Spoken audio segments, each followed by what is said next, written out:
Let's add everybody in. Hello everyone, we're live for episode 11 of the Stadia Source Roundtable podcast, and we're doing things a little bit differently here, hence the errors that we've been having at the moment. So we're using a different streaming platform. But other than that, how is everybody doing? Yeah, I'm doing well, other than I thought that it had crashed and wasn't working then. So did I. For some reason it wasn't coming up that we were streaming, yet I could see it live on YouTube. So you know when you're trying to stream, it tells you like your streaming quality and stuff like that and your keys. For some reason it wasn't saying we were live, but yeah, I could see it on YouTube ticking away. So yeah, that's my bad. I'm outstanding. You're outstanding.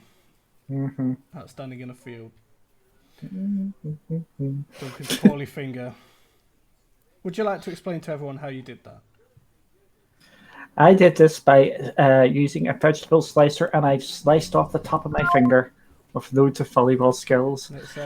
So it's loads of fun there. And not like Tommy, who injured himself playing Just Dance. Stadia Source Roundtable podcast, and I could see it live on YouTube. It doesn't matter how you injure yourself. Yeah, that's my bad. It's a hardcore game. I'm outstanding. And I know that really you're telling everyone you've done that with that, but I'm sure you just slipped playing Just Dance. Probably, because I have been playing it a bit anyway. Yeah, it doesn't count as playing it if you sit still on the edge of your bed waving your phone like a wand. To be fair, that is the card version. It's a card version, so I was doing that one.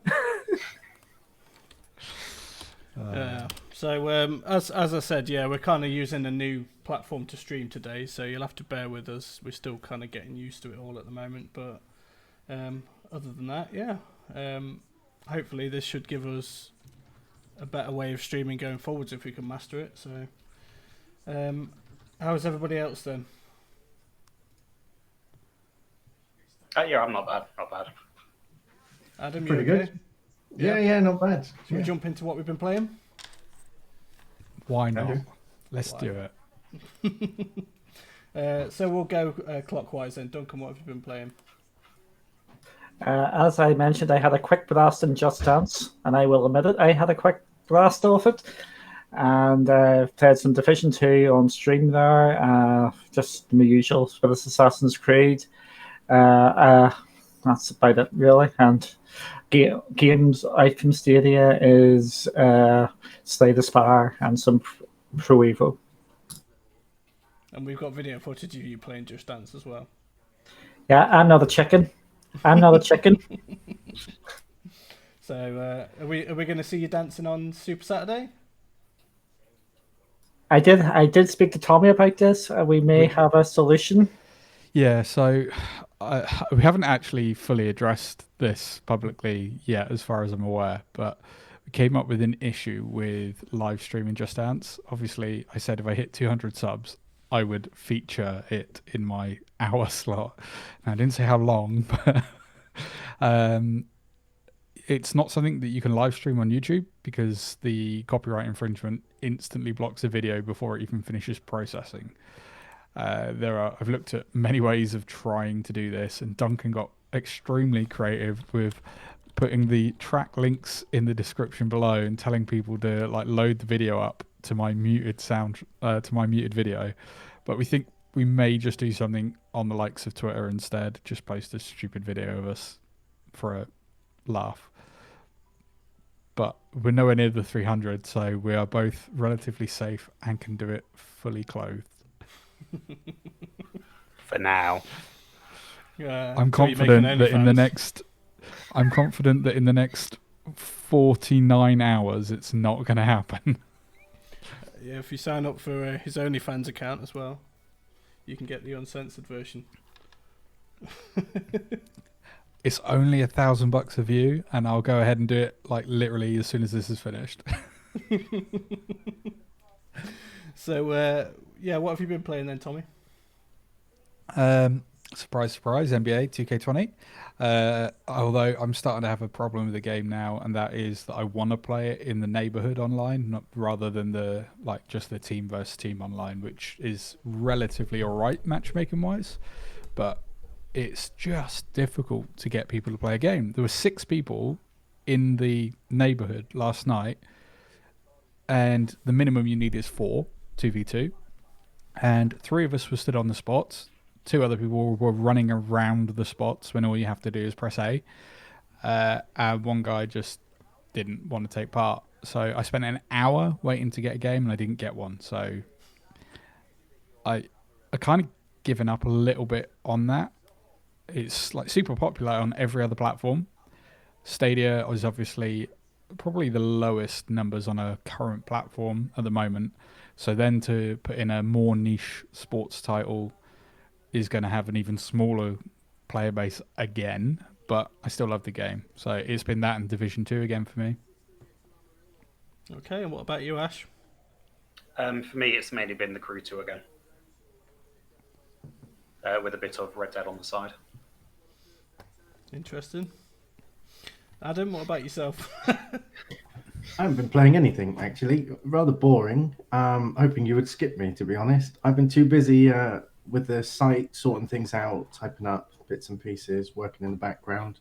And also, I've been working on a few things, personal things. So I haven't had time to... Genuinely, the only time I've touched Stadia is today. I went on Farming Simulator to see if I could get the on-screen keyboard to work, and it still isn't there. But otherwise, I've not played anything. Yeah, we lost Duncan for a bit there, so seeing as we're going clockwise, Duncan, what have you been playing? I'm playing nothing, so we'll go on the Ash. No, so I've been in the same kind of situation as Adam as well, with doing lots of work behind the scenes as well, so I haven't really been able to game as much as I'd like to. There has been a bit of the Crew 2 just as normal as well, and I kind of may have gone back to Resident Evil 2 just to kind of unlock the rocket launcher in that as well, so I'm in a bit of a Resident Evil phase at the moment. I know it's not Stadia related, but what can you do? We never said that we were exclusive to Stadia, so... No, and I think that this is the thing, right? We are Stadia Source, so we're going to report and tell you about Stadia in terms of news, but all of us are gamers, so we're going to play on different platforms as well, and it's one of the things that I think whenever you see somebody that will shut down absolutely everything other than a platform that they talk about, I find it odd, because what were you doing before the 19th of November? How are you gaming? You haven't been waiting your entire life for this. Candy Crush. Or have you? Yeah, maybe they never gamed before this. That would be interesting. I'd love to hear from anybody that's never gamed and then was like, Stadia is what I've been missing in my life. Right. I've just noticed something as well, and we may have to get this fixed for next time, but because we're not using StreamYard, we can't actually highlight the comments because we're not live on StreamYard. But oh well, I can still say them out loud, so you just won't see them on screen for the time being. But we'll get that sorted for the next time, I'm sure. So let's move on to one of the most recent pieces of news, and that is Tomb Raider and the Temple of Osiris and Kona were announced today for Stadia. So who's excited? Who couldn't care less? Me. Which one? I second that. I'm guessing you haven't seen my tweet. Kona's not a bad game, so I have nothing against the game itself, but it's an old game, and most people who that game would appeal to have probably already played it. For those that haven't, I think unfortunately things have progressed so far now that it's gonna feel dated, and you're probably not going to give it the fairest of responses as you would have done if you played it within the first 4 years that it had come out. As for the Lara Croft Trials of Osiris, for me, it's the weakest game in the Tomb Raider franchise. So I feel like it does nothing other than say, oh, we've chucked some more games in. It's not about the age. Like I say, Kona itself was a good game, but I don't know how well that would stand up in today's world. Yay. It is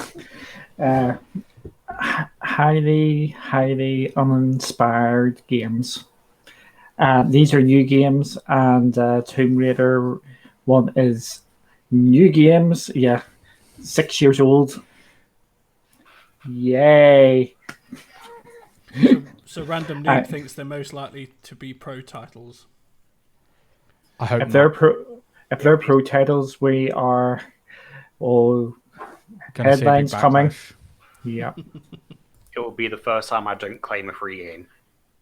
I'll still claim it because I feel like you don't have the right to complain if you don't claim them as well, because they're free, right? We can't really complain about them being free.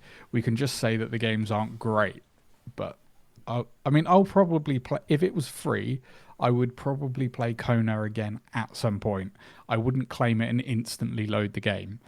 But Tomb Raider, whilst I don't like it, this collection could one day be sat in front of somebody else, like my kids when they get older or something like that. And that's one of the reasons why I like the Epic Store. I've collected every game bar probably about 5, and it's because I've forgotten since that started. I've installed 2 games in Epic since it opened day one, and it's more so that I've got a library for down the line. Like, I'd love for my kids to see the kind of games that we had when I think back to what I first played and how different they were. Yeah. Okay, I'll be totally honest here. I will probably play the Tomb Raider with Kelly, as it's a co-op game. I think I'll be a good crack playing it co-op, but from a purely gamer sort of perspective, this is extremely weak. It's another week of. I don't want to disrespect them. It's another week of indie games which aren't going to get bums on seats to come and play Stadia. It's not. It's more filler catalog rather than other things. As I said, and I put a wee tweet out there earlier that for Stadia at the moment, I need more games and to play in between the bigger games, because I'm one of these people who have about 3 or 4 games going on at the same time, and I split between them, and I need something else soon because it is becoming such a struggle. Yeah. What about Ash? Are you interested at all? Or? At first, because I was making food at the time when it was all announced, at first when I heard about Tomb Raider, I was like, okay, cool, new Tomb Raider game. And then I found out what it was, and I was exactly the same. Yeah. Yeah, I'm good, thanks. And again, straight after, Duncan let me know about Kona being another game that's got a VR side. So again, I thought, okay, that might actually be pretty decent. And again, I probably would play it, but I'm not 100% with that one. Just going back to the pro games thing, Raf put in a wee question for us. How many pro games do you think we're going to get this month? I can see it being 3 again, personally. I think at this point in time, this kind of draws back to what you just said, Duncan, and that is, with such a kind of poor lineup at the moment, I feel like they're giving us 3 games instead of 1 or 2 to almost make up for that a little bit, and to probably get people playing those games that they wouldn't normally play because we're not that interested in those games. I am more. I think we need a big load of games next week. It's for me anyway. It's not a worry, but it's just we just need more. Random Noob says there seems to be a huge audio delay now. Mine's 5 seconds. Okay, let us know if that becomes a problem in the chat going forwards, but hopefully it's all right for now. Yeah, personally, I think with Tomb Raider and the Temple of Osiris, I was actually, I think there was some article that went up on another website which kind of hinted that there was a few Stadia games coming up, and we kind of dismissed it a little bit just to make sure that we weren't posting something that was not accurate at all. And Tomb Raider was one of the titles on there, so I actually said to my father-in-law, who's a massive Tomb Raider fan, and bought Stadia just to play those 3 Tomb Raider games. Oh, you're going to be happy because there's going to be a new Tomb Raider coming out. And then I saw it, and it's nothing like the ones that he's played. So I'm pretty sure, he's probably not going to be interested in there. But the Eve the Vic or whatever it is, that's a new game called Tomb Raider Eclipse. But on that, like, it was mentioned in Unreal Engine 5, and there's just so many question marks over that. Like, it's a huge pinch of salt is required. Some of them you can say yeah, but there'll be a lot of them where it's So if going on that, like, if I remember right, we were getting 2 games on Stadia, which were the Tomb Raider game and the Kingdom Hearts game, but we weren't going to be getting Final Fantasy 7 Part 2 and things like that, I think first. Yeah, but they're listed for Xbox and PC, but they're in this Stadia. So I think there's just a lot of question marks going on there. See, with that, what you just said, I do think it'd be amazing if they brought Kingdom Hearts over to Stadia, but with it being a heavily Sony-based game, I doubt they'll release that anytime soon. Yeah, I don't think that's a game that we'll see. It's been a Sony exclusive for a while now, right? Yeah, only recently came out on Xbox, as far as I'm aware. So. Yeah, and it's going on Game Pass, as far as I know, along with all the Final Fantasies. So, I didn't know that. So there is some talk that it could go to us. Obviously, now that's not like in the realms of possibility, but this actually, I think it's just got too many question marks over the top of it.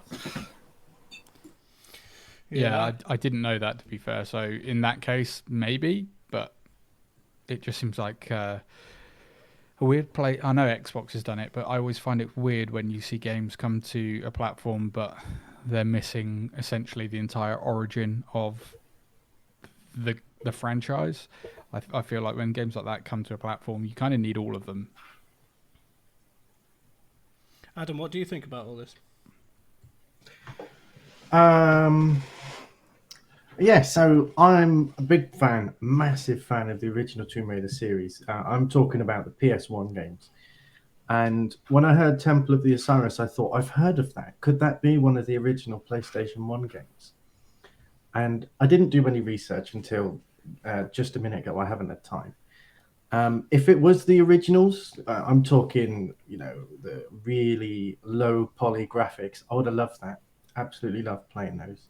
I could see them only being part of a collection, though. Like, you remember how you had the Sega Mega Drive collection? That's the only way they get away with doing it on Stadia, I think. And then when I looked at a picture of it, and it's a top-down game, I think it reminds me a bit of Lara Croft Go on Android. I don't know if it's on iOS as well. And instantly, I just thought, no, the best way I would describe it is with Darksiders Genesis. Okay. It's more, it's a streamed down version of Tomb Raider. So, have you played the Darksiders games, the mainline ones? It's if you played it's basically they've just turned it on the side to make it cheaper so they can push it out a bit quicker and all that. So, it's not bad, but it's not a real Tomb Raider game. Yeah. Yeah, I can picture that being the case. And in terms of Kona, I don't actually know anything about it. I took a look at their website to see what it was about and see some of the other stuff they worked on. I'm still not actually sure what it's about, and I did look over the whole website. So that's one of the games I'll just have to wait and see what happens. And to answer the question earlier as well about how many games I think is coming to Pro, I think we're going to see 2 games this time, and I think one of them might be a relatively big game. I couldn't hazard a guess which one, but I would say that one of them is going to be big. I think we're going to get Assassin's Creed this month or Assassin's Creed next month to get people hooked into that. And I think we may get also Ghost Recon. I've heard people wanting Red Dead. Not a mission. But I think that's a long stretch because I think it's still one of Stadia's top tier games. The reason why I say no mission is because it's going to Xbox Game Pass, and there must be some sort of agreement there, and there would be no way they'd be dropping it on as well. Because when Xbox got GTA, it dropped off PlayStation Now. Yeah. So there'll be an agreement there. I feel like that was a shot as well, a way of. I know it's not coming right now, but the fact that it's recently gone on a pro deal for Stadia, and then like a week or so later, is it even a week? It turns around and, oh, by the way, it's going to be free to play on as long as you've got Game Pass on Xbox. It's a big title to have go free to play. Well, it's not free to play, is it? But considering an awful lot of people got Ultimate Game Pass for £1 a month, it might as well be free. Yeah. So, any other predictions before we move on? I'd just like to quickly reply to Tommy's thing about it'd be a strange thing to happen for it to go on sale and then to be free. Stranger things have happened with Stadia. I was refunded Tomb Raider, for example. I know it's not as big because it was only £8 at the time because it was on sale, but I was one of the people refunded Tomb Raider at the very launch of Stadia because they then made it free the week after launch. Yeah, I remember that. I remember that. I didn't mean free on here, though. I meant I can't see it being a pro game on Stadia because they've just reported it going essentially free to play on Xbox. Okay. I think that's a move from Xbox to say, well, you've got it as a deal with, is it 30% off? 33% off? Something like that on base version. But yeah, so we get a discount and Xbox get it for free if they already have the Game Pass. I feel like that's... I feel like Adam just had a point though. If with it being on sale now, you know what I mean. If they were to make it pro, there would be a lot of annoyed people. Yeah, the difference was that the Tomb Raider one in the first week, it was on sale for a week, and then a week later it was gone, and that's when Stadia first launched. So completely different sort of circumstances. Yeah. Okay. Well. Let's move on to the next one, and I know some of you have got some choice things to say about this, and that is the release of MotoGP 20 today. Duncan says it all. So, for those that aren't aware, MotoGP 20 launched today on all platforms. However, whilst it dropped at, what was it, something like 9 o'clock a.m. Our time. 8 o'clock. 8 o'clock. On most other platforms, we didn't get it until 6 p.m. here in the UK. So, yeah. What do you want to say about that, Duncan, seeing as you had the best reaction to it? Where do you start? Do you want the Stadia one or the publisher one? Stadia, what the is going on with them? There's just no consistency. There is nothing. I think it's slipped under the radar because it's not a big title. It's not Doom, and I don't really care about this title because I know it's at this moment in time. I think it's not going to sell that well on Stadia. I'm pretty sure Stadia Rocks is the only person who's bought it. Yeah. That comes to the second point. 50 quid in the UK when it's $50 in the US. That is pure publisher. I do not want to know what they're thinking is there. For context, in America, this is getting priced at $50, which isn't their normal $60 price range. This is getting full price in the UK. So this will be the equivalent to $60. So what is going on here? Wasn't it higher way in worse euros than as that? well? Yeah, it's 69 in euros. So it's more expensive for the rest of Europe to buy it than it is anywhere else. Now, this happens a lot in the industry, but generally speaking, not in Europe. So Australia famously has to pay an awful lot more for their games than anywhere else in the world. But this is the first time that I think I've ever seen such a big gap between pounds and euros. I mean, we generally pay the same in dollars as pounds anyway. That's been a thing for as far back as I can remember buying games digitally. It's $49.99, £49.99. It's stupid. But to see the euro be more again is insane.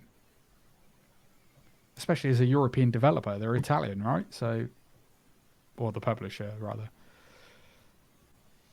Yeah. The only way I can think why they could possibly justify it, it's not going to sell in the States, so they have to do it cheaper. But then then Madden should be cheaper over here because it's not going to, it just does not make sense the way they're doing this. And it's looking, for me, and they're looking greedy and they're looking stupid.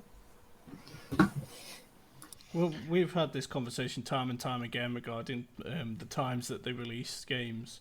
It just seems to be so sporadic. I mean, at the moment we've got I think it's 3 possible times which we can expect throughout the day games to drop, and that is like early in the morning, like 8 or 9, which, I mean, I can't remember what game it was. Was it Doom that launched that early?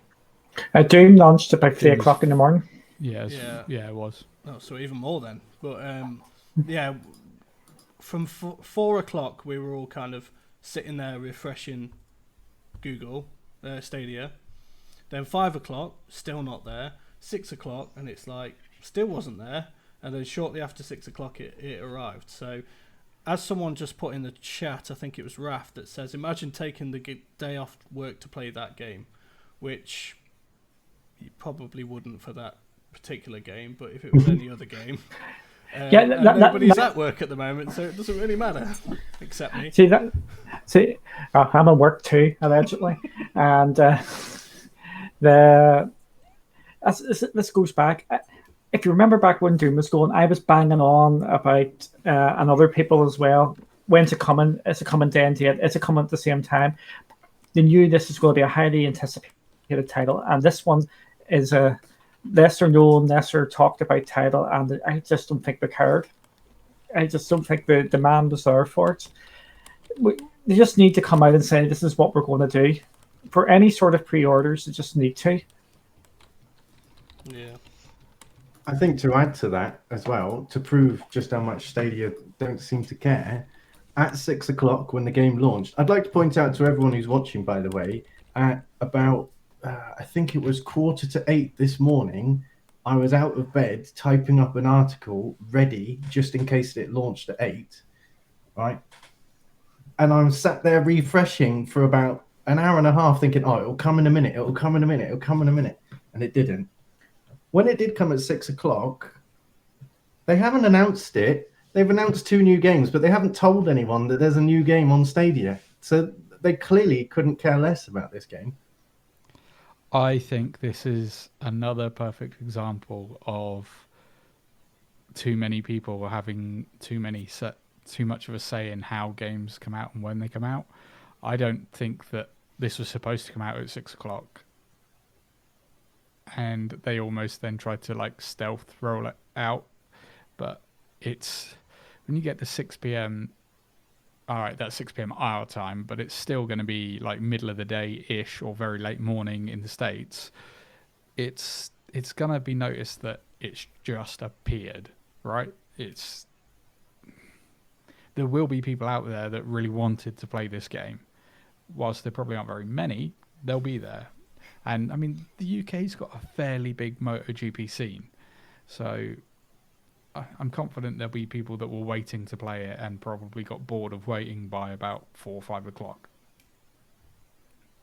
Yeah, this is going to sound weird. I would be more likely to play this MotoGP if it was priced reasonably than these 2 new games they announced tonight.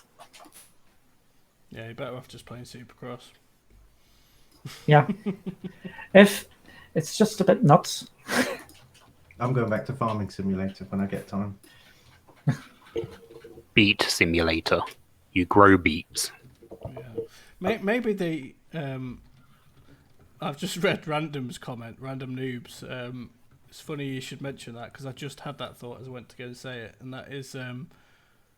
it's okay having no downloads when I could easily download it many times throughout the day on other platforms before I'm able to play on Stadia. Maybe they do that on purpose. Maybe they delay it on Stadia to give the others a chance to install it. But they pre-ordered. if you've got it pre-ordered, download anyway. And the thing about it as well. To download on platforms nowadays. I'll say something here which won't be controversial. Sure, it won't. If you're playing on Stadia in 4K, the time it would take you about an hour to download it on another platform. I'm just putting it out there.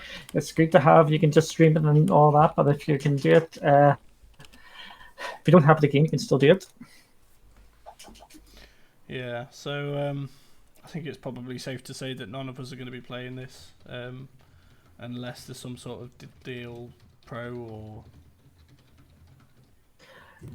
Yeah, for me, 20 quid, I would be tempted. Yeah, same. I actually think I would enjoy the game, but there is just no way in hell that I'm going to pay 50 quid for it right now when there are other games on the platform I would much rather buy first.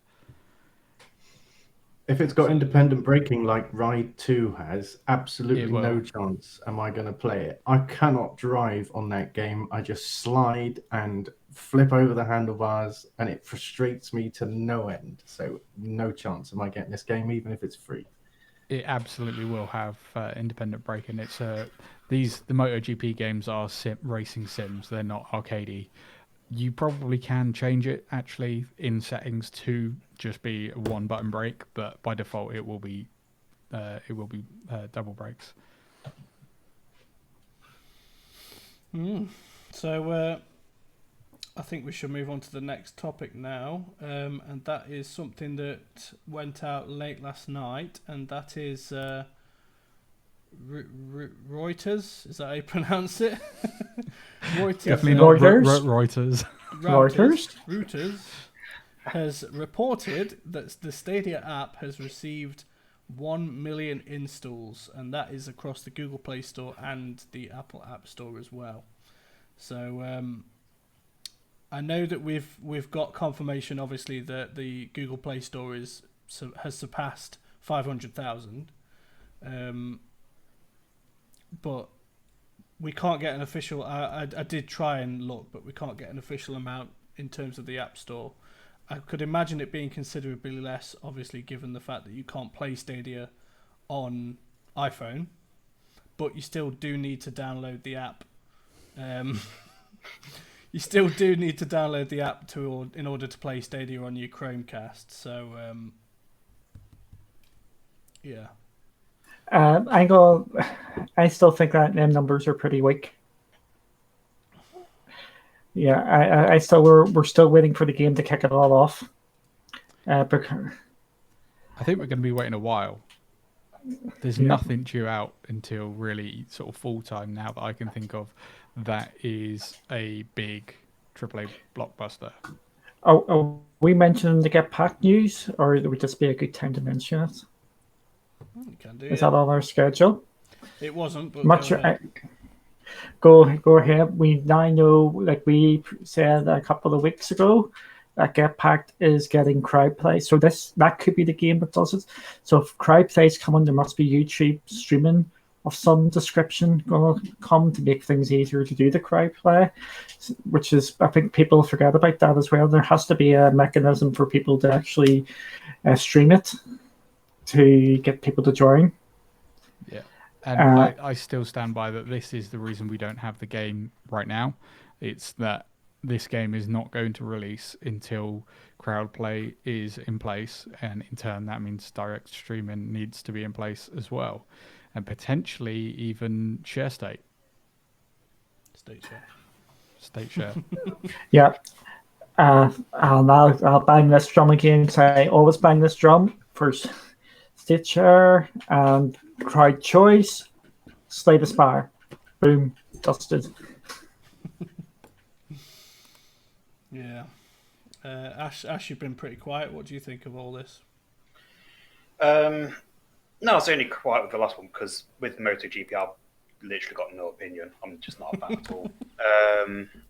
The furthest away from motorbikes, the better for me. It's awesome that we've got the 1 million downloads, but for me, it's more of how many of those downloads are still active. Because I can imagine how many are double ones as well. Well, exactly, yeah. Because how many people have either installed it, it's not worked straight away, uninstalled it, reinstalled it? How many people have then also downloaded it just to genuinely have a look and see what it was about without actually giving it a go. Because unless we know those exact numbers, then we Would won't I be know. right in thinking that the downloads would be unique counts anyway? No, I mean, for example, I've downloaded it on my my own phone, and then I've also got an iPhone as well, so I've downloaded it twice. Yeah, okay, yeah, that makes sense. And yeah, potentially people that are upgrading phones or buying new Pixel phones, Ash, will have contributed to that twice. Yeah. Although, actually, I don't know. Actually, saying that, would it do it by device or by account? Because you're still going to put your same account, likely to put your same account onto the other device. That'd be an interesting thing to find out. To be fair, because when you go to download an app, it asks you what device you want to install it on. Yeah, that's true. Yeah. But not Talking only that, about but it would beef up their numbers anyway. So. Yeah. And also, just going back to the Get Packed quickly before we move on, it's also now confirmed as a 4K 60 frames title. Yeah, I think we were talking about the game. It looks like we may get a game if Adam wants to break the news there. Or it's not breaking news that there's a game coming, but it looks like this game will be coming probably on time now. Off you go, Adam. Okay, so whilst you guys were talking about the Stadia app, I thought I'd quickly check some of the rating sites. So we got PEGI, we got ESRB, and the German one, USK. I can't pronounce that one. And Marvel's Avengers has just received its excuse me, has just received its ESRB rating of teen, and apparently they're going to be in-app purchases as well. Is it made by Ubisoft? That's my first thought. No. Oh, okay. But it's a Square Enix. Oh, okay. But yeah, there's not really much else to report on. The word is heard in the game. That's all I could tell you, really. So the game is coming on the 4th of September as well. We that was actually one that was delayed. I think it was supposed to be coming out in May originally. Yep. So that would have been one that was right around the corner, but that one's been pushed back to September. But by bringing this on the ESRB, that's going to be a good indicator that it's on schedule. So and it's being rated. So that looks like that game will be coming on time. So I thought it was worth mentioning that we've got a big game which looks like it's coming. It's how many months away now? What month are we? I keep on losing count before things go. We're April coming up to May. So about 4 months away, just over 4.5 months away, and that's going to be a AAA game. Can't wait. Is it Cyber something by any chance?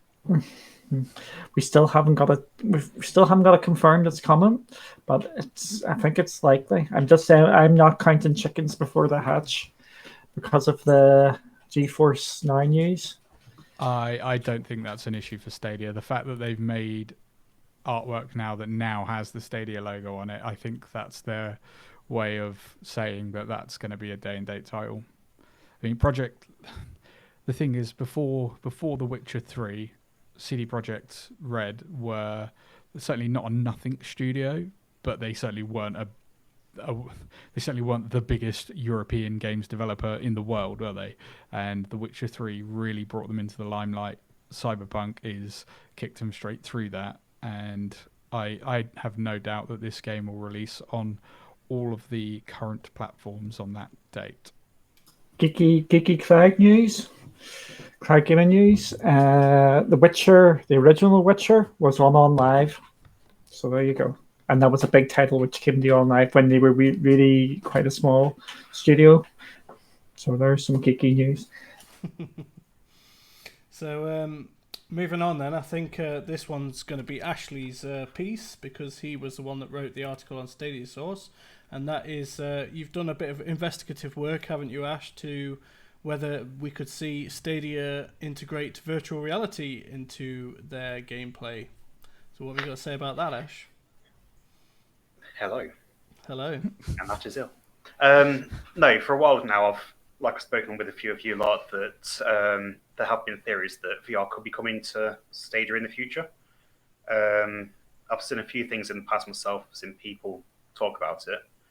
And with the last dev reveal, I think 4 or 5 of the devs had quite an extensive collection of VR games on the system anyway. Like with the, I forgot the name of it now. Republic one? That's the one, yes.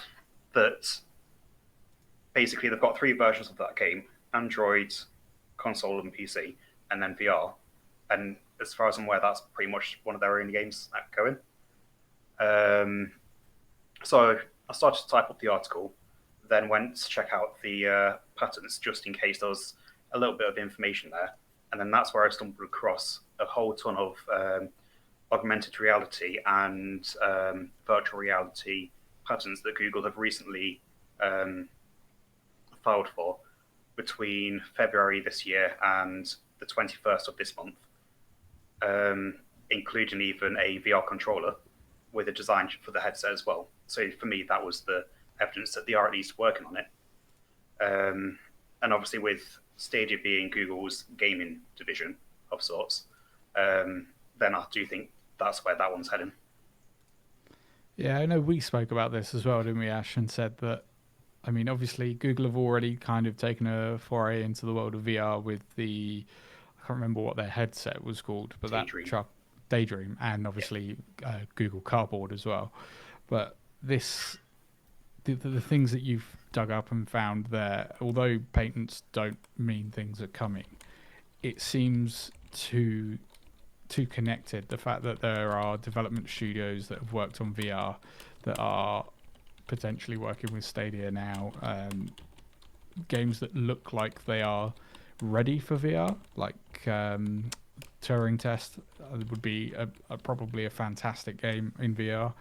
I genuinely think that we're going to see some of these, although I'm kind of the belief that we're more likely to get the, I don't want to say indie because I feel like pretty much most VR developers are indie developers, but the smaller kind of games, the more family orientated games before we go to any level of Oculus style VR titles on Stadia. Yeah, like for me, that wouldn't bother me. Like, no, me either. Even if it does come to us, we know it won't be for years to come anyway. But it's like I've mentioned to you in the past as well, that when the Oculus CV1 came out, for those who don't know, that was their first main sellable product. One of their first demos, which anyone could play, kids, adult, whoever. You were literally just in a trailer, but it looked that realistic. The small desk in front of you. I actually forgot that wasn't real.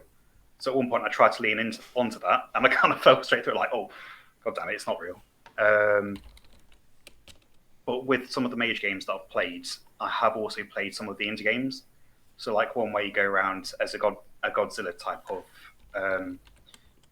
dragon, just stomping around and destroying buildings, and their version of Fruit Ninja and stuff like that. And again, even though that's more kid orientated, it's still hilarious. It's still fun and enjoyable. Didn't you play a VR game where you were you knew what's coming? That's why. Yeah. It was an official game from KFC.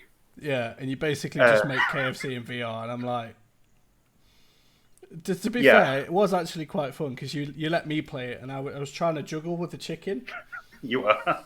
And if you throw them up high enough, it is actually possible. If you've got the hand things as well, the controllers, it is actually possible to juggle the chicken. So, and then you made me play the Spider-Man one as well, didn't you?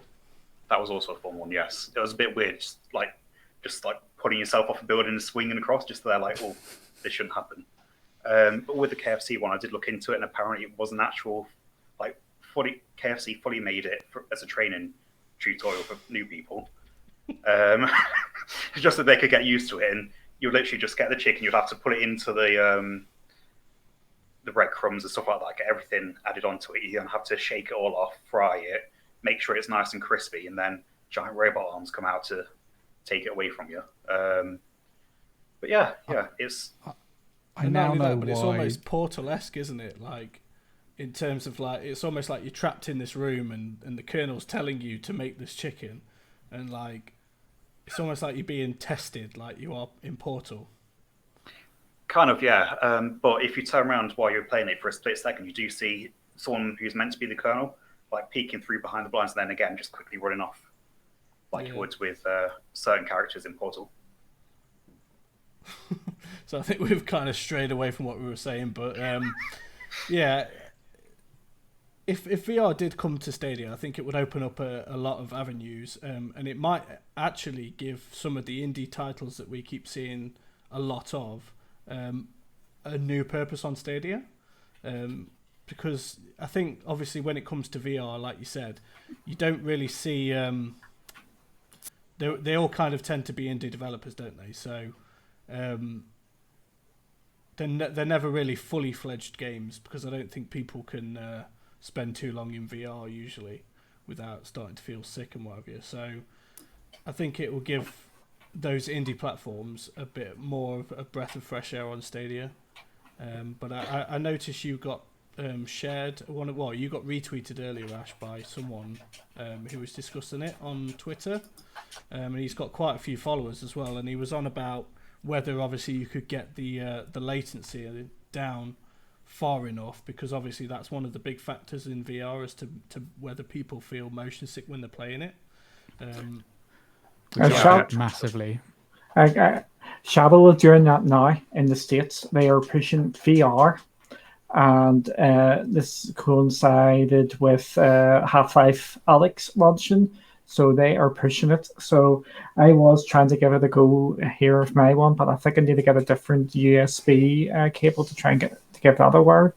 Because I've got a Oculus Quest, which I don't use for the reasons Tommy he was using his. I just have to keep on making that joke. I'll switch my phone for it. Hang on, wait a minute. That made it sound like that's the reason that you can't use it anymore. No, so you've used it that much that now you can't use it anymore. No, yeah, it's been worn out because of that. I will still switch my phone for it.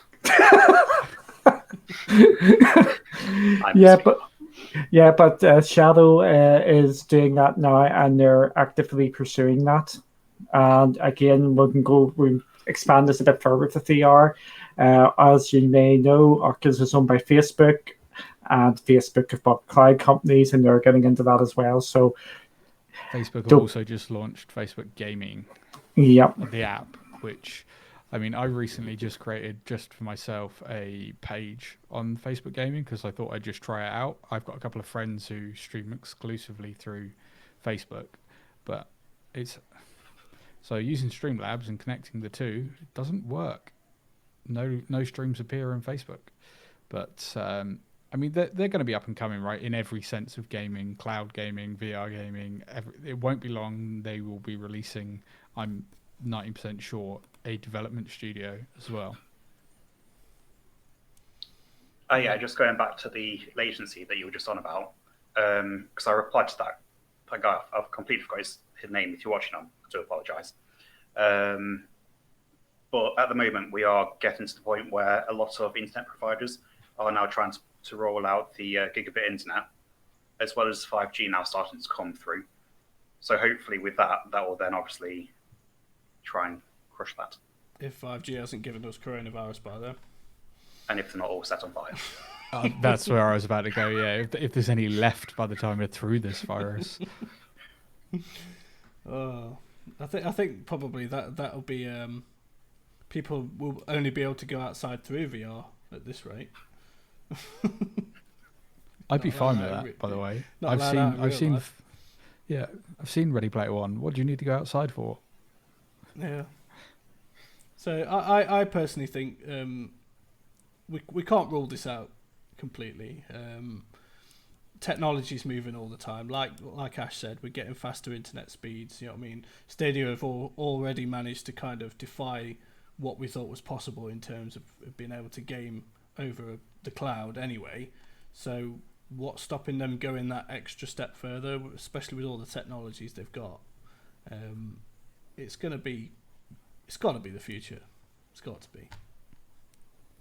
Yeah, I'd agree. I mean, I had countless conversations before Stadia was a thing about game streaming becoming a thing anyway. I mean, the president of Ubisoft said it couple of years ago that he thinks the next generation was going to be cloud-based anyway. Clearly, when he was talking about that, Stadia wasn't even well, it was a thought, but it wasn't a public thought. But when you then know the fact that actually Ubisoft have been working with Google on Stadia for some 6 or 7 years in some capacity, clearly he was kind of hedging his bets well before time that he knew this was coming. But anybody that says that it isn't going to be a thing, your traditional hardware consoles are all going on streaming as well as a physical product. So yes, there are people out there that try these things and then find that they don't work. The difference being Stadia is out there and it works for the most part, providing you meet the requirements and you're not just one of the unlucky few.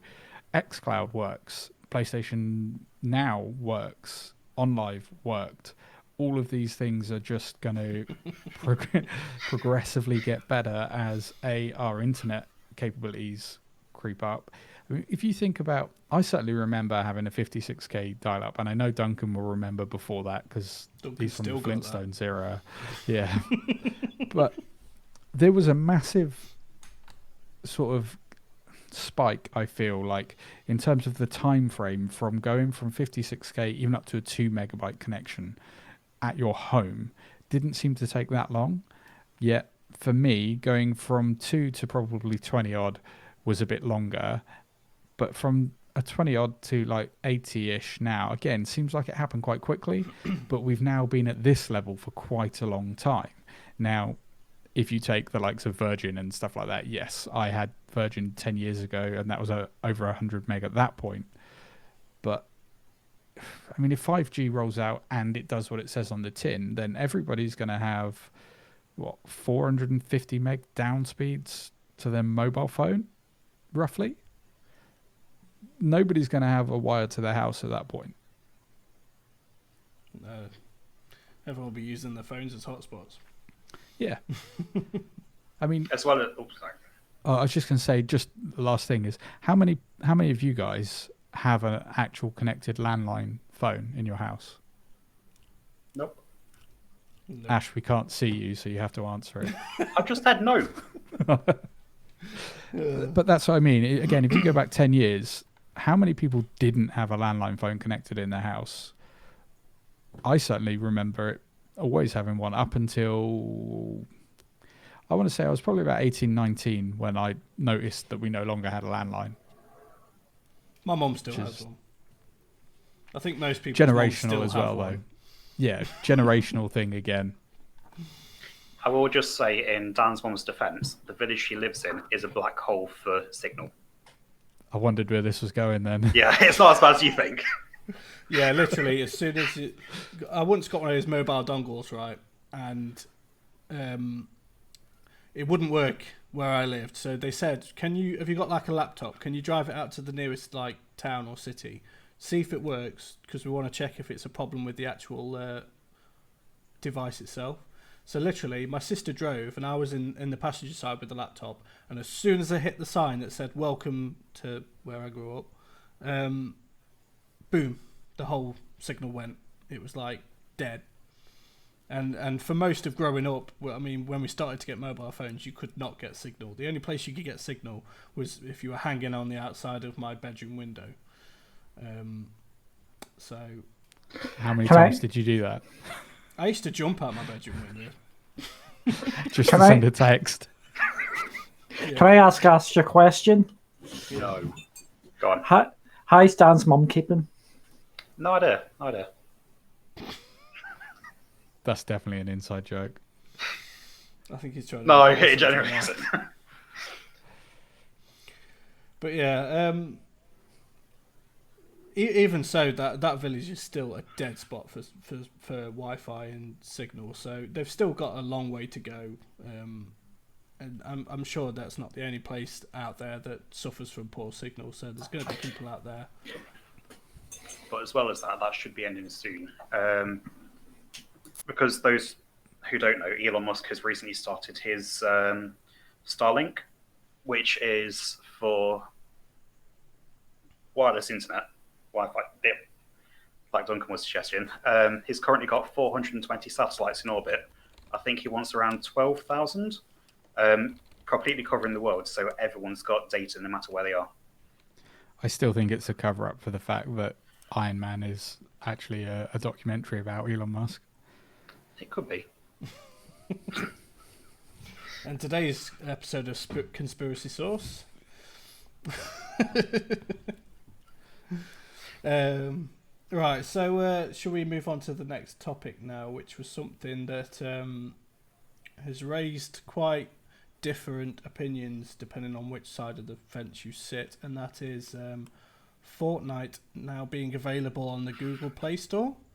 And that kind of raises the question as to whether we could see this on Stadia in the future.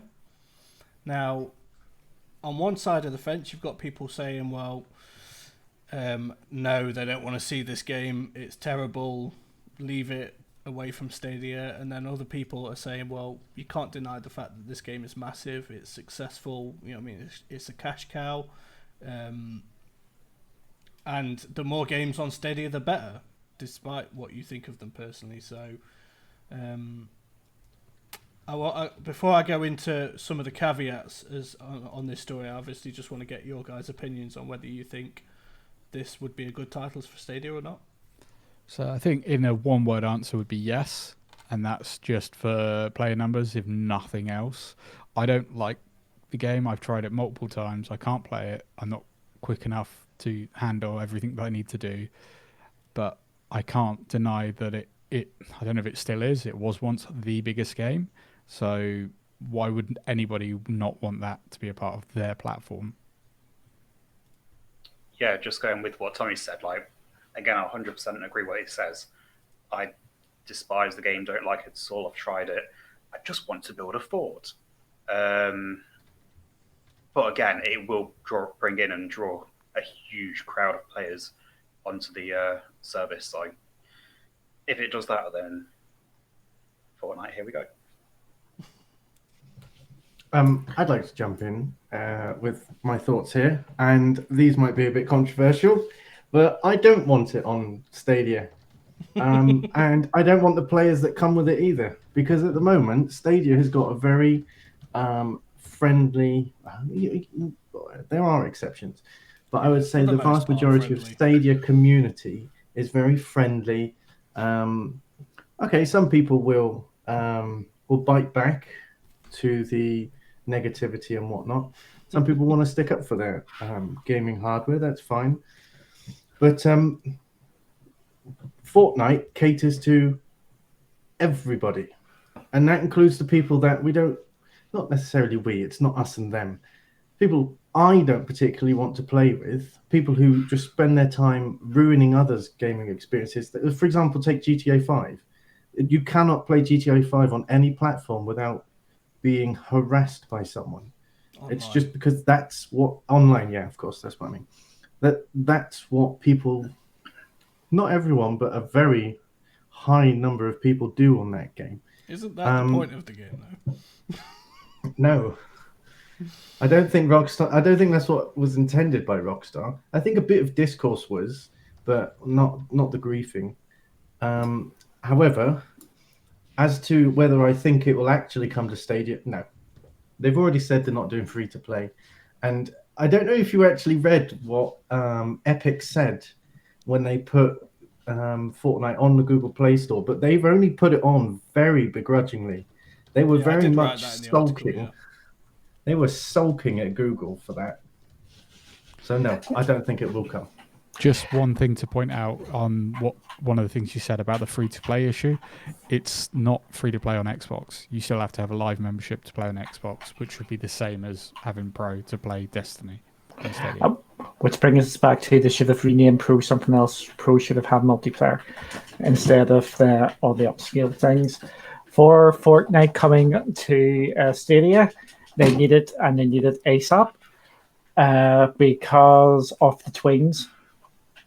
There's nothing for tweens to play on Stadia. Well, does anybody say tweens anymore? I don't know. I'm just showing my age, you know. Since I'm the old guy here. You've been on Twitter today, haven't you? You've learned a new word. Yes. I'm old man shouts at cloud. So, yeah, the younger teenagers, is that better for you, or would you? And and around that age group, there is nothing for them to play on Stadia. They need a game for them to play, and they're not in school. They're home learning. We put that in quotes, but there's nothing for them to actually play on Stadia to occupy them, and getting Fortnite would give them something to play. Will it come to Stadia? It is closer than it was 2 days ago, because 2 days ago there was no hints or anything. This is, even though if that really sarky comments Epic said, they are a step closer to coming to Stadia, but I still don't see it in the near future.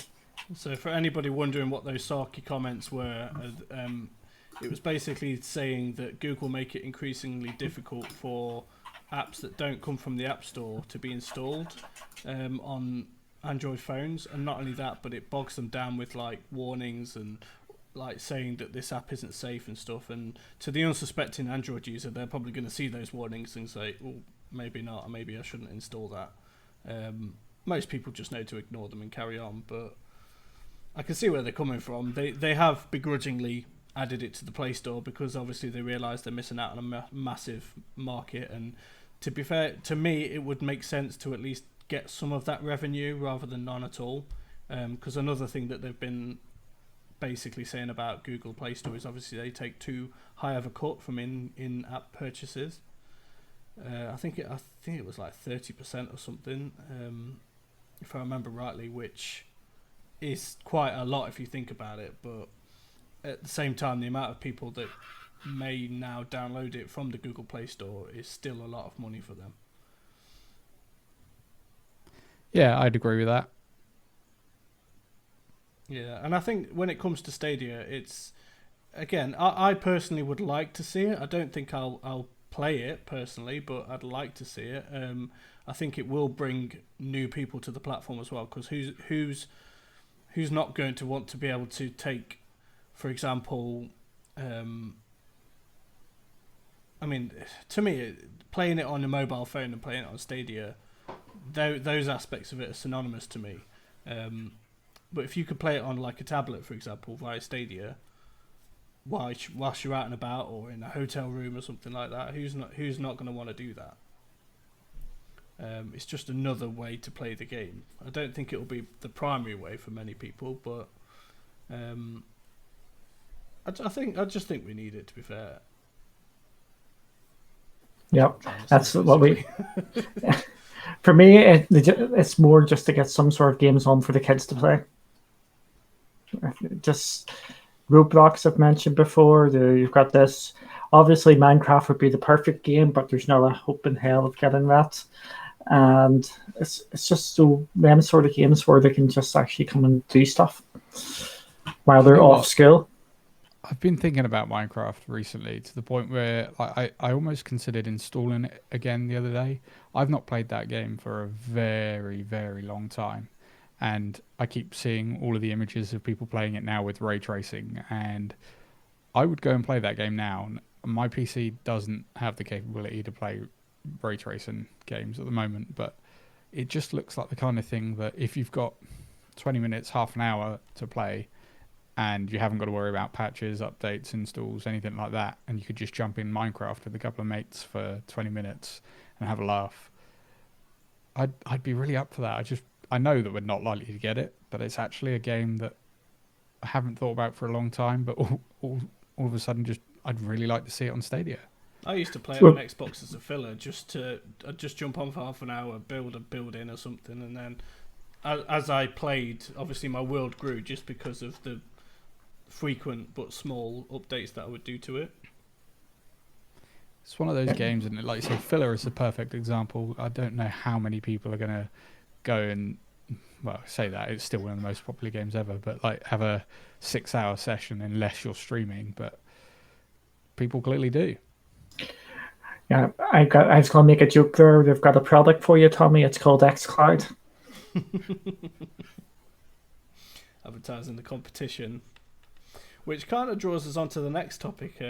We'll kind of steam along with this next one while Tommy sorts his camera out, whatever he's doing. Hopefully he doesn't switch it back on again. This is more of a one for you, Duncan, because I know you've got quite a few comments on this one, and that is mixed fortunes for GeForce Now. Would you like to explain? That is a no. Has he muted his mic, or is he just... I think so. Yep, I have. I was just distracted because of that. We thought we were going to survive, and we were going to have no camera there, but he came back.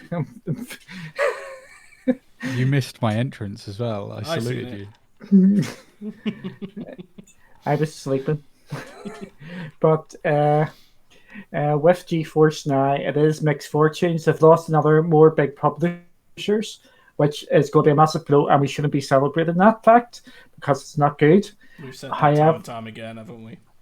Yeah, it's not something to be celebrating. However, in that they were teaming up with PC game stores. So what's going to happen is you go to, I think it's a safe guess, it's going to be the Epic Games Store, and it's going to be Uplay. You're going to go to Uplay and you're going to see a wee icon saying, oh, you can play this in GeForce Now. So you'll buy the game and away you go, or buy the subscription. They're taking out the cloud infrastructure they have to build, so they're going to be the piggybacking on it. Also to note is Stadia have came out and said, oh, we've got 450 games coming. GeForce Now are going, we've got 1,500 games coming. Missing to replace the missing games. But if let's be completely honest, if the 450 games are like what's been announced today, there'll be more in the GeForce Now you're going to want to play. So it is mixed sort of news for them. It isn't all doom and gloom, but it isn't all sweetness and light. Anybody else got anything to add? I actually feel really sorry for the guys over at GFN. I've tried to contact them. Yeah, I've tried to contact them again just to see if we can get any more information on it, but I don't think they're going to. I don't think they're going to talk to anybody about what's going on, if they even can. But I'm of the same sort of thought process here as Duncan, and we don't want to see any cloud platforms suffering, because it could quite easily happen to Stadia down the line. I just think that the more cloud platforms are around, the more they're going to push each other. And also the beauty of cloud platforms, which is something that I despise about consoles, is exclusives. So there are a lot of games that I would love to play that I can't play because I haven't owned a PlayStation since the PS2. And there aren't enough of them that I've ever been able to consider going out as each game is launched to buy that piece of hardware. Like God of War, I would love to play the most recent God of War. I'd love to play Last of Us 2, but I'm not going to go out and drop 400 quid or 300 odd quid to get that console to play that game. It just doesn't make sense. Now, in a streaming world, even if you've got to pay for the equivalent of Stadia Pro on each of those platforms, I don't mind doing that. If I've just got to buy the game and chuck a tenner at a platform to play it, I'll happily do that. But I don't want to have to drop 500 quid hardware. And the tweets that we've been seeing about PSR potentially going to stunt how many consoles they produce because they're worried about the price, to me suggests that the PS5 is going to be like £600-700. They didn't worry about the PS4 when it came out being, what was that, 400 odd? Or was it less than that? 400, and I think the Xbox was 450 because of the Kinect. Is what I think that's ringing bells for me. And I mean, we've seen with those two that people voted with their wallets on that. It's quite clear that people went for PlayStation over Xbox if they had no original preference because the PlayStation was cheaper. That's always going to be a thing. If people are looking at two things that are very similar and at that point in time don't have a great deal of exclusives to worry about, you're going to pick the cheaper one. Yeah. If I can chime into that, actually, I was Xbox 360, and then I didn't do. It's a bit hard because it went Xbox 360, which was like the PS2, wasn't it? Anyway, PS3. PS3. Okay, well, I went Xbox 360, and then for the next console, I picked PS4 only because of not Days Gone. What's it called? Last of Us. That's the one. Yeah, The Last of Us. That's the only reason I bought the PS4. And I used my Kinect on the Xbox 360, and I really loved it. And I was there. I was mortified that I was losing that ability to play Just Dance on my Xbox 360. Hey. I still think to this day that the 360 is probably my favorite console. I had it for the longest. I had the most games on it. I met the most people on it. I know a lot of people go back further and say like the Nintendo systems and so on. And yeah, they were great. They were very different for me. But in terms of a social aspect and the enjoyment I got out of a console, the 360 for me was hands down the most innovative. Thank you. And I'm only on tea tonight. With whiskey in it. No, I'm out of whiskey. I drank that all on the last stream.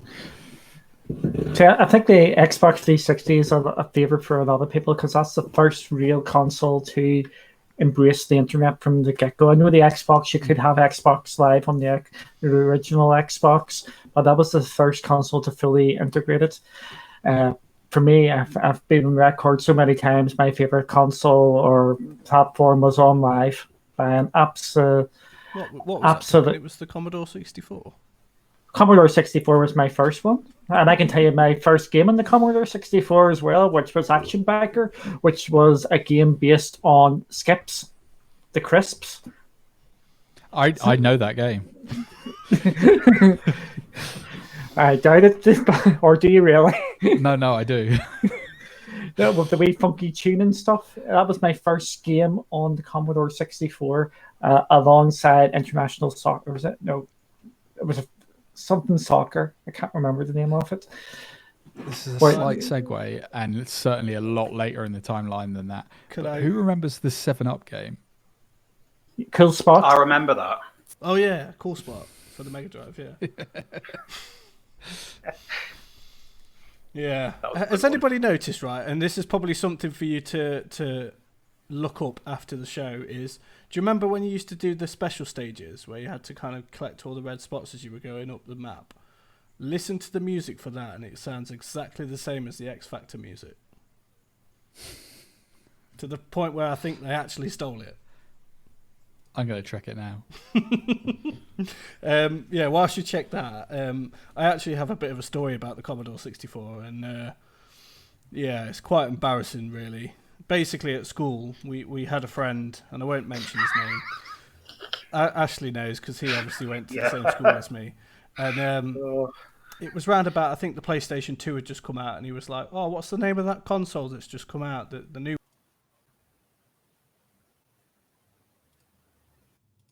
Oh, okay. But anyway, he goes off, and then the next thing you know, he comes back into school like, it must have been like a week or so later or something, or a couple of weeks later. And he was like, oh, my mum bought me the Commodore 64. And it was like, I don't know how she managed to get a Commodore 64, because you're talking, you know what I mean, early 2000s. But yeah, he'd basically asked his mum to get him the new console and told her it was the Commodore 64, and she'd actually gone out and bought one for him. So we were all sat there with the PlayStation 2s, and he got a Commodore 64 for Christmas. I feel bad to this day about that, if I'm honest, but fair play to his mum for managing to get a hand on one anyway. Everybody's deep in thought. No, sorry, I was searching for it. I can't find it. I can only find like the intro music and stuff like that. I will send it you after the show, but yeah, it does. They ripped it off Cool Spot. X Factor owe them royalties. So sue them, Daniel. Sue them.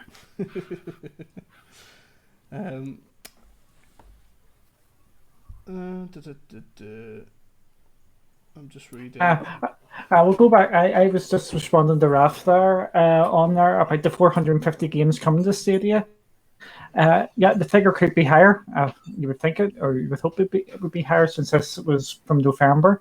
But I would be surprised if it could be lower if games have been just pushed back or because of the situation. I would hope.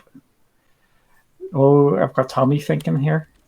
I was just going to say that if they're tracking like say 450 games over a 4+ year period, then that's actually a little bit of a worry, because I would imagine that once the Maker program is in existence, that we'll likely see more than 100 games a year purely from the indie side of things.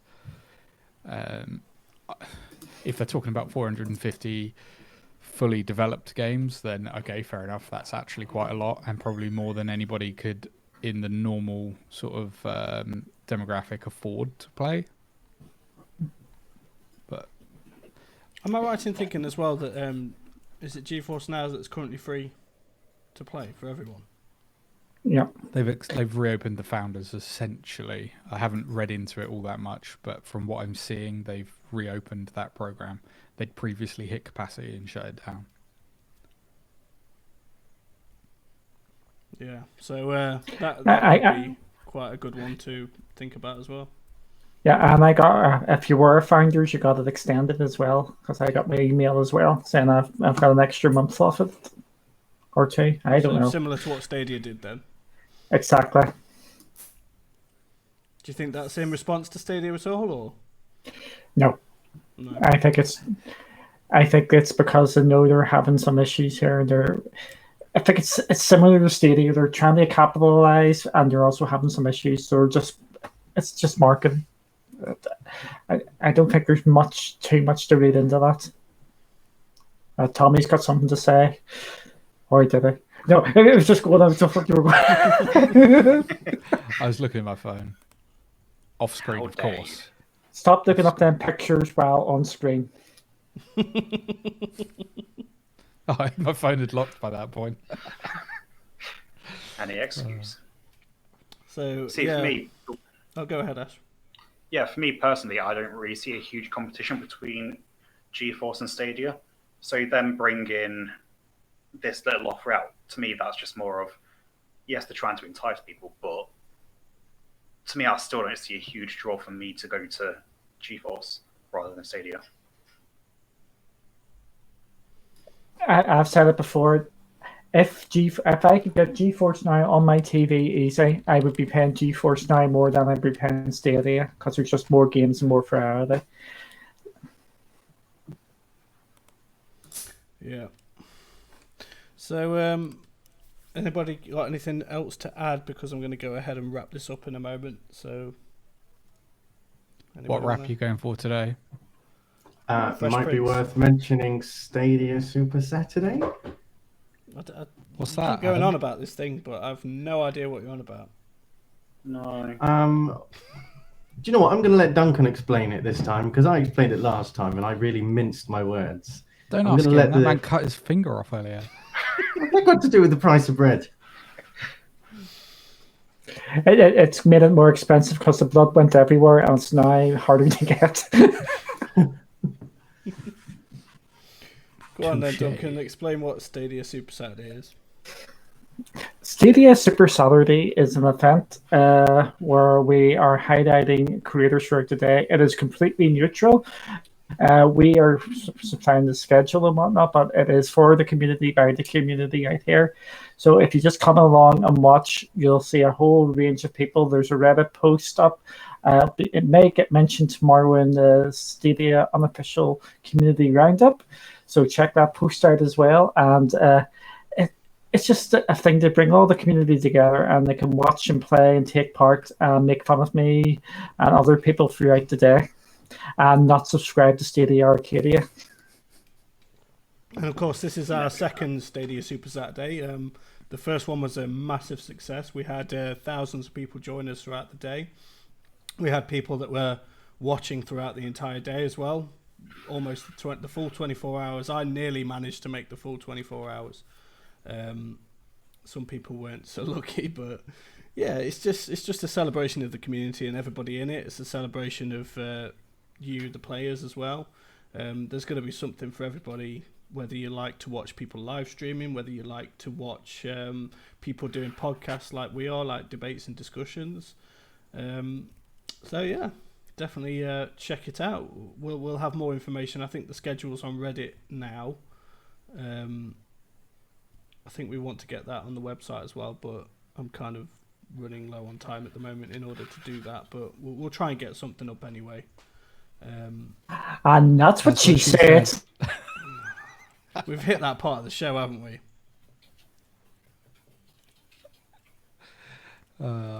I'd high five you, but it doesn't really work. Why five?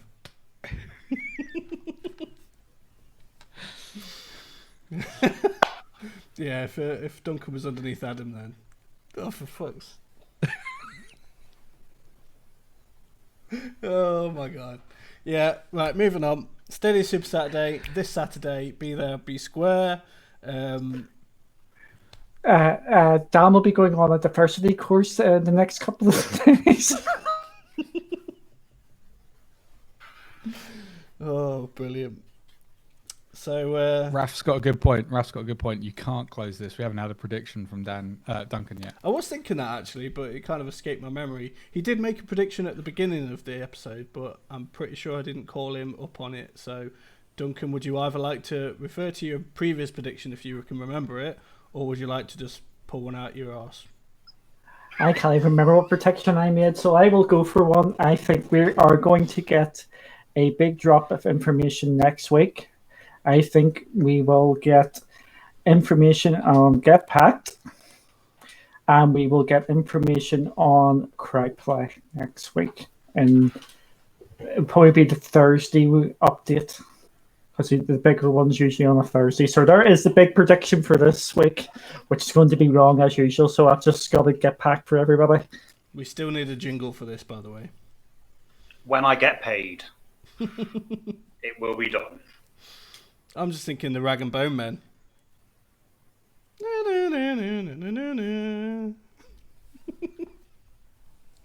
You're all looking at me like, yeah, I'm moving on. So it's one of them Midlands things, isn't it? Do you not have Rag and Bone Men there? And people who come take the scrap metal away. Scrap iron. No. No. I live in the beautiful West Country. They come into your back garden and try and steal your bike, even though it's not scrap iron. Every morning around 8 a.m, I think it was, they used to drive around the village me and Dan were in, just no. Scrap iron. It's almost like they got a trumpet and they just go around playing. Yeah. Oh, okay. Again, moving and on. That so, note, see you later. Yeah, I want to just give a quick shout out to our patrons as well. I can't get them up on screen at the moment, but I shall have that for next time. But we've got... what are you laughing at now? Can't get it up on screen. Jesus Christ. I thought by adding the words on screen that you wouldn't twist that, but now I realise. It's the reddest I've ever seen, Duncan. I know. I have to make my OnlyFans account next. So, Thunder Goose MD, so Michael Nakarato, LXIV, Brian Burke, Brandon Harmon, Peacemaker41 and Antonio Bennett are our platinum subscribers, and we've also got Ollie S and Rock as our silver patrons as well, and one gold anonymous, which he knows who he is, so if he's watching, thank you to you. As always, if you'd like to become a patron of ours, as Adam says, big heart to you. If you'd like to become a patron, you can find the link at the bottom of the website, stadiasource.com. There are some perks that you will receive for doing so as well, and we hope to be adding more in the future. It's entirely optional, of course. The website is and always will be free, but big thank you to everyone who's helped out in that respect. So, yeah. Thank you very much. I feel like we should add something for this for the patron. You can tell me to be off for this as well, but during the podcast, why don't we give out the ability for, say, like platinum members to join us every now and then, guest spot on the podcast? That is actually something you get with the platinum ones, but it was worded more as you'll get to play on a live stream with us or something. Yes, there's no I reason did know why that it one. can't be the podcast as well. So as long as everybody plays by the rules and yeah, you know, keeps it clean. Not that we do. There's no reason why that can't happen. But yeah, I am the sweet innocent one here. You're corrupting my fragile little mind. oh, I'm just reading Zero Games' comment in the chat. So I'm a long way off needing that.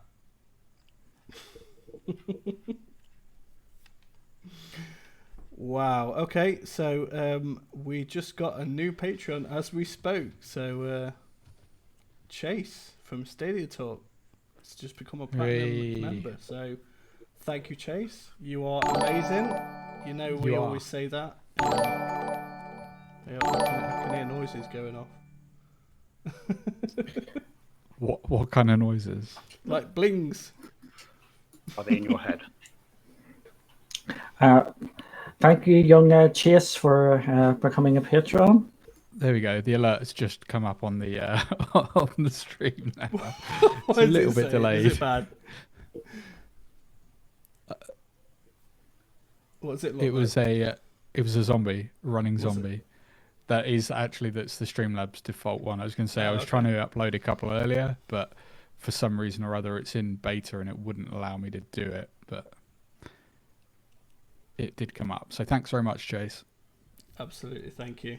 And yeah, don't forget to obviously check out some of the other content creators as well. Chase, he does a fantastic job on his own YouTube, and also as part of this Stadia initiative as well, which is another podcast that you can check out. And also, whilst we're on the topic of patrons, obviously Rock is one of our patrons. He also has his own YouTube channel. He's been streaming some MotoGP today, and he also has a new series called Rock Around the Clock. And I believe he's started a podcast with Clive as well, Clive Illenden.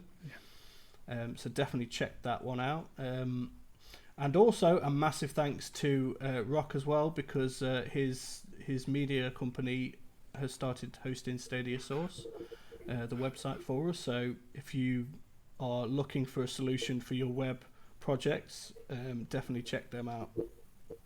And amazing. And we have got a big list of Stadia creators, including some stupid person above us, on our website. Yes, check out the content creators section on the website as well if you want to see more of them. And I think that about wraps everything up. So yeah, check us out on stadiasource.com, at stadiasource on Twitter, and you can also find us on YouTube as well, Facebook, sorry, as well. What now? I dread to think. No, just that you can find us on YouTube. You can find us on YouTube, where you are currently watching us. Believe it or not, this is water as well. So and vodka. And you can pick this up in other podcast channels as well. Yeah, Spotify. Audio only. Yep. That you won't get to see our beautiful faces then, so. Or my finger.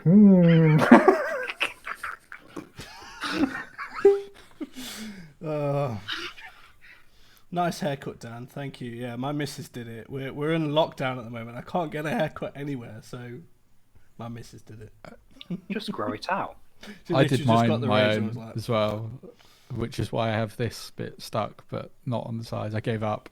So there's only so much you can do with a pair of beard trimmers. There you go. No, that is not a better look. Egghead. What were those alien? Oh, Coneheads, wasn't they? Yeah. I'll let you get your screenshots in, guys. So there you go. Right, I'm going to go ahead and wrap this up. So thank you to everyone who was with us today, and we'll hope to see you soon, maybe on the next one. So goodbye, everybody.